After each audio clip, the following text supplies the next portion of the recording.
Flash Info de ce lundi 3 août 2026. À la une, le gouvernement camerounais lance une période complémentaire de ratissage du 4e rassemblement général de la population et de l'habitat RGPH 4 et du rassemblement général de l'agriculture et de l'élevage du 1er août au 15 septembre 2026. Cette opération vise à recenser les ménages et exploitations agricoles encore non dénombrés afin de garantir des statistiques nationales complètes. En religion, la commission régionale d'information de la région synodale du Kounki se tient ce lundi 3 août dès 11h à la paroisse EEC de Bandoune Centre. Les responsables ecclésiastiques sont invités à prendre part à cette importante rencontre de coordination régionale.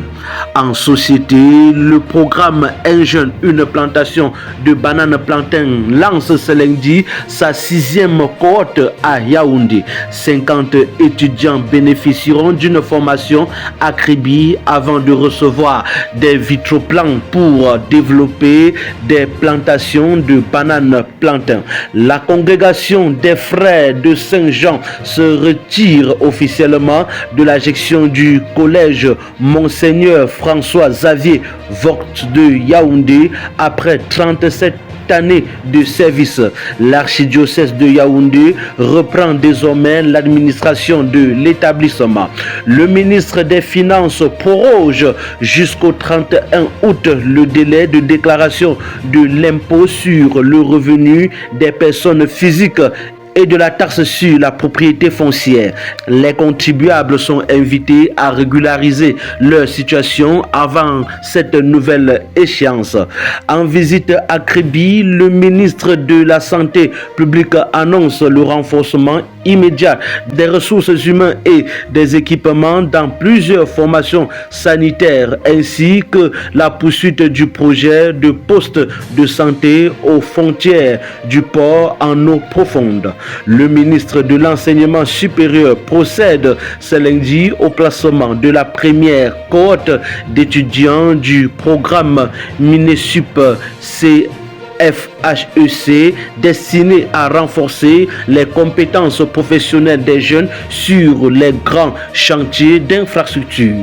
La SCB Cameroun met en garde sa clientèle contre les tentatives d'escroquerie liées à l'obtention de l'attestation de conformité fiscale et invite les usagers à utiliser exclusivement les canaux officiels de la banque. Le général de division Philippe Pay a été inhumé samedi à son Libot avec les honneurs militaires en présence de plusieurs autorités civiles et militaires.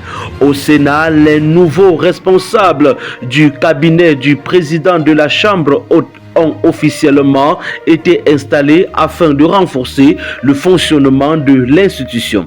À l'international, le Sénégal et la Gambie sont parvenus à un accord définitif sur la délimitation de leurs frontières communes. Les opérations conjointes de matérialisation reprendront à partir du 15 août.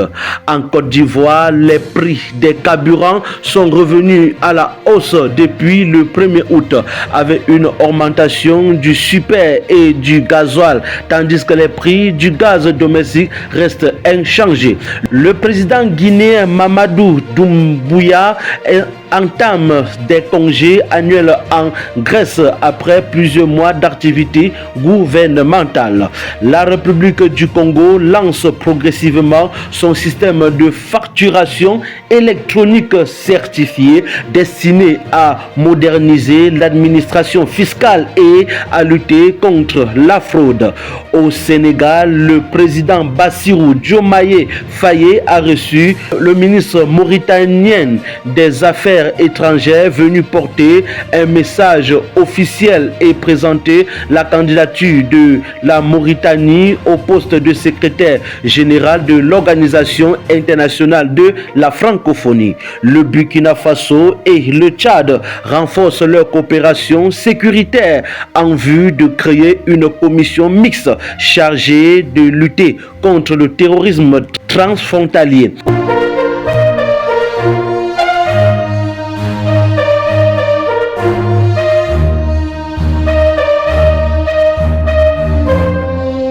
C'était le Flash Info de ce lundi 3 août 2026 sur Kairos Info. Chaque info compte. Merci de votre fidélité. Excellente journée à toutes et à tous.